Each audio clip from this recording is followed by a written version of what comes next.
안녕하세요. NI지면 해설 강의를 맡은 어린이 조선일보 박지현 기자입니다. 오늘 전해드릴 이야기는요, 곤충들의 이야기인데요. 곤충 중에서도 딱정벌레에 속하는 장수풍뎅이와 사슴벌레의 이야기를 전해드리려고 합니다. 우선 사진 한번 같이 살펴보도록 할게요. 사진을 보시면 오른쪽에 있는 벌레가 장수풍뎅이, 왼쪽에 있는 벌레가 사슴벌레인데요. 장수풍뎅이와 사슴벌레가 참나무 위에서 막 부딪히고 있는 모습입니다. 어릴 적 저도 생각해보면 장수풍뎅이나 사슴벌레를 참 좋아하곤 했었는데요.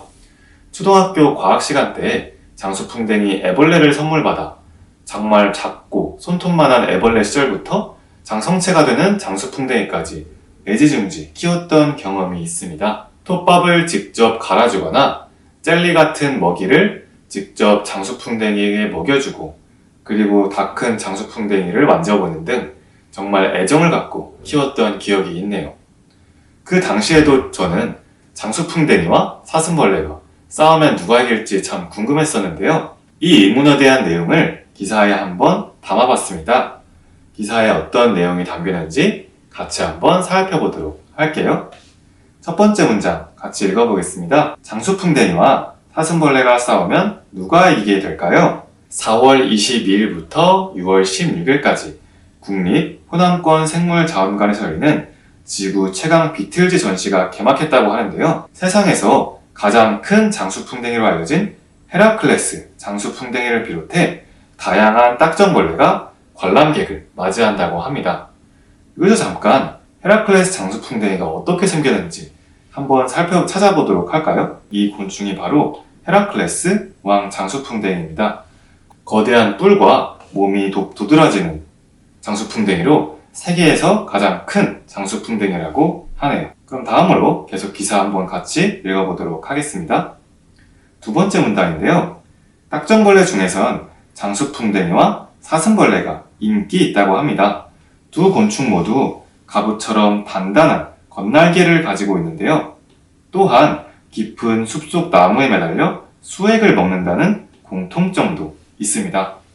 즉, 장수풍뎅이와 사슴벌레는 여러 가지 공통점을 가진 곤충이라는 거죠. 그런데 두 곤충의 전투 방식에는 차이점이 있다고 하는데요. 우선 어떤 점이 있는지 세 번째 문단부터 같이 읽어보도록 하겠습니다. 장수풍뎅이는 타고난 싸움꾼이라고 합니다. 두 갈래로 갈라진 큰 뿔이 머리에 우뚝 솟아있고요. 뿔을 이용해 상대를 순식간에 들어올린 후 바닥에 내동댕이 친다고 합니다.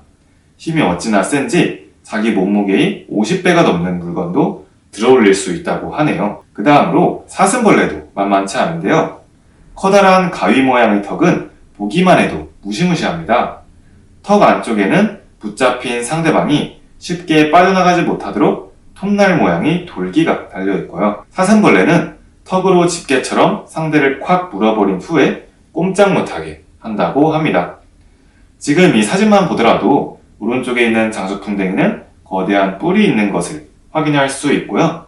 사슴벌레는 거대한 턱이 달려있는 것을 확인할 수가 있겠습니다. 한편 장수풍뎅이와 사슴벌레가 싸우는 이유는 먹이 때문이라고 하는데요.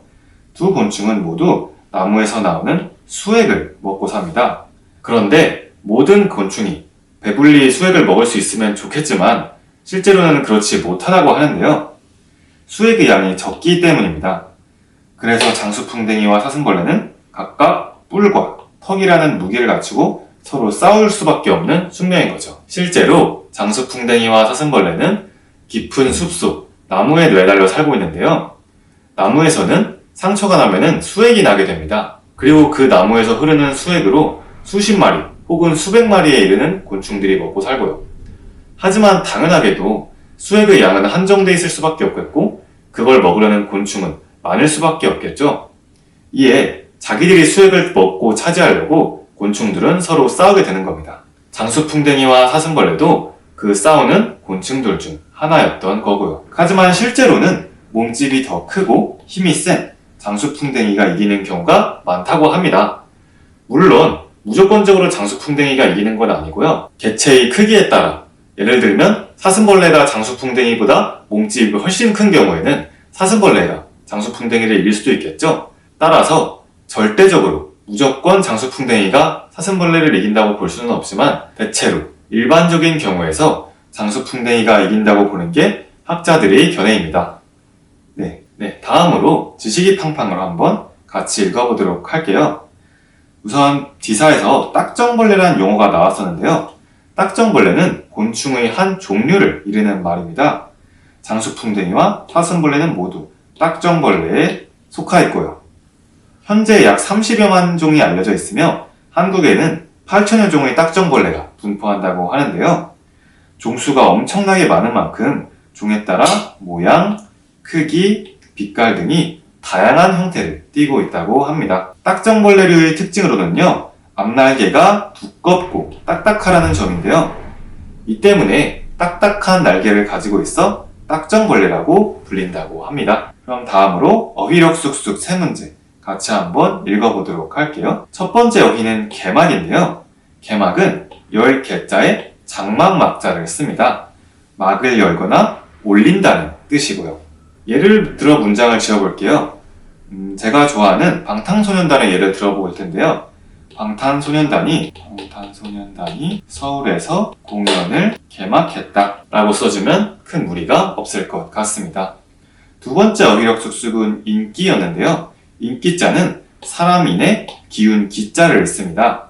인기란 어떤 대상에 쏠리는 대중의 높은 관심이나 좋아하는 기운을 의미하고요. 예를 들면 또다시 방탄소년단을 예로 들어볼까요? 방탄소년단은 전 세계적으로 큰 인기를 끌고 있다 라고 적어줄 수 있겠습니다. 마지막으로 기사에서 계속 자주 나왔던 단어죠. 수액인데요. 나무 숫자에 진액자를 써서 수액이라고 하고요. 땅속에서 나무줄기를 통해 잎으로 올라가는 액체를 말합니다. 대부분의 곤충들은 수액을 먹고 살고요. 따라서 예문도 곤충들은 나무에서 나오는 수액을 좋아한다 라고 정리해 줄 수 있겠습니다. 이상으로 어휘력 쑥쑥 세 어휘 같이 정리해 봤습니다. 다음으로 문해력 쑥쑥 세 문제 같이 읽고 풀어나가 보도록 할게요. 첫 번째 문제인데요. 첫 번째 문제는 장수풍뎅이와 사슴벌레의 공통점과 차이점을 표로 정리해보는 문제였습니다. 우선 기사를 보면 공통점과 차이점이 정리가 되어 있는데요. 공통점은 기사의 두 번째 문단에서 찾을 수 있었고요. 그 다음 차이점은 기사의 세 번째 문단과 네 번째 문단에서 찾을 수 있었습니다. 따라서 이 부분을 표로 정리해보면요. 장수풍뎅이와 사슴벌레를 우선 상단에 먼저 써주시고요. 그 다음 공통점과 차이점을 왼편에 적어주실게요. 그리고 공통점으로는요. 장수풍뎅이와 사슴벌레는 모두 단단한 겉날개를 가짐이라고 먼저 적어주시면 되겠고요. 두 번째로는 장수풍뎅이와 사슴벌레 모두 다 수액을 먹는다 라고 적어줄 수 있겠습니다. 그 다음 차이점도 있었죠. 차이점은 기사에는 특징과 전투 방식의 차이를 묘사했었는데요. 우선 장수풍뎅이 먼저 살펴볼게요. 장수풍뎅이는요, 두 갈래로 갈라진 큰 뿔이 있었습니다. 그리고 그 큰 뿔을 이용해서 상대방을 들어올린 후 내동댕이 치는 전투 방식이 있었고요. 사슴벌레로 넘어가 볼까요? 사슴벌레는요, 가위 모양의 턱이 있었고요.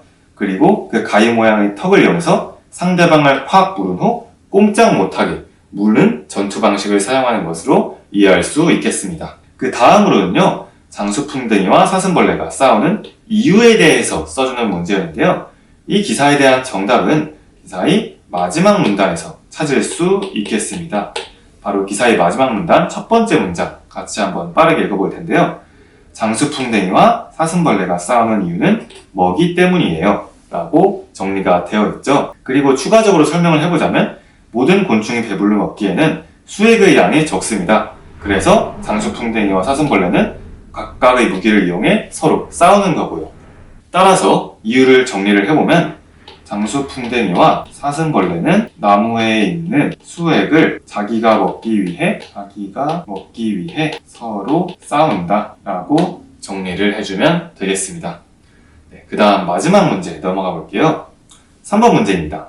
장수풍뎅이와 사슴벌레가 싸우는 모습을 각각의 특징을 살려서 그려보고 가족이나 친구들에게 설명해보는 문제였는데요.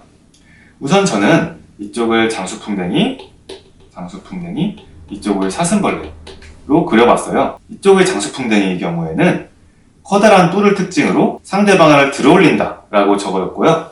그리고 사슴벌레의 경우에는요, 턱의 돌기를 강조해두면서 상대방을 물어버리는 것을 설명으로 적어봤습니다. 여러분도 장수풍뎅이와 사슴벌레의 특징을 살려서 어떻게 그리고 어떻게 표현하고 그리고 다른 가족이나 친구들에게 어떻게 설명할지 기사에 적어보시기 바랍니다. 그리고 그 그림을 저희 회사 메일로도 보내주시면 감사하겠습니다. 이상으로 오늘의 4면 해설 강의 마치도록 할게요. 감사합니다.